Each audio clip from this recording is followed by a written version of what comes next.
કાંકરેજ તાલુકાના રાનેર ખાતે જાદવ રાજપૂત સમાજનો નવયુવાન ઇન્ડિયન આર્મીની બેઝિક ટ્રેનિંગ પૂર્ણ કરી પોતાના માદરે વતન પાછા ફરતા ગામ લોકો દ્વારા ભવ્ય બાઇક રેલી કાઢી સ્વાગત કરાયું.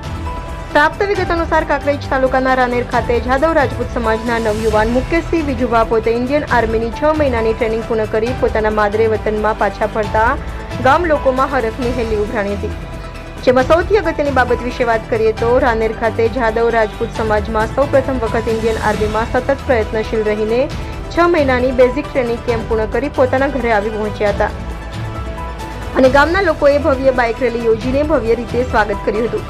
જેમાં સૌપ્રથમ મહામુનેશ્વર મહાદેવના મંદિરે દર્શન કરી આશીર્વાદ લીધા હતા અને પોતાના માતા પિતાને દંડવત પ્રણામ કરી આશીર્વાદ લીધા હતા અને ડીજેના તાલે ઝૂમી રહ્યા હતા.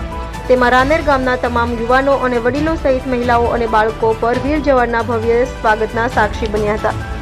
જેમાં સૌથી અગત્યની બાબત વિશે વાત કરીએ તો રાનેર જાદવ રાજપૂત સમાજનું ગૌરવ વધાર્યું છે. ત્યારે હવે માં ભગવતીને પ્રાર્થના કરી હતી કે ભારત દેશના વીર જવાન મુકેશસિંહ જાદવને ઉત્તરોત્તર પ્રગતિ કરી ખૂબ આગળ વધે એવી શુભેચ્છાઓ પાઠવી હતી.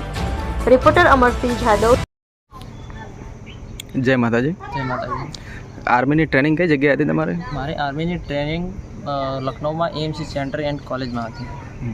બરાબર. તમે આર્મીમાં લાગ્યા પછી નવજુવાનો માટે શું પ્રોત્સાહન આપવા માગો છો? આર્મીમાં લાગ્યા પછી નવયુવાને એક જ પ્રોત્સાહન આપ્યું કે આર્મીમાં લાગીને પોતાના મા બાપ અને પોતાના ગામ અને પોતાના સમાજનું નામ રોશન કરી અને દેશની સેવા કરી. બરાબર. તમે આર્મીમાં લાગ્યા પછી 6 મહિના સુધી તમને શું જાણવા મળ્યું ટ્રેનિંગમાં? ટ્રેનિંગમાં મને એક જ જાણવા મળ્યું કે ટ્રેનિંગમાં એક તો ડિસિપ્લિન, અનુશાસન, વફાદારી, બરાબર, આ વસ્તુ આપણને આર્મીમાં જોવા મળે, બરાબર, શીખવા મળે છે. બરાબર. આર્મીમાં ટ્રેનિંગ દરમિયાન કોઈ તકલીફ જેવું તમને કંઈ? ના, આર્મીમાં ટ્રેનિંગમાં કોઈ પણ જાતની તકલીફ હોતી નથી. બરાબર. આર્મીમાં ફૂલ સુવિધા મળે છે. બરાબર. ઓકે. Thank you.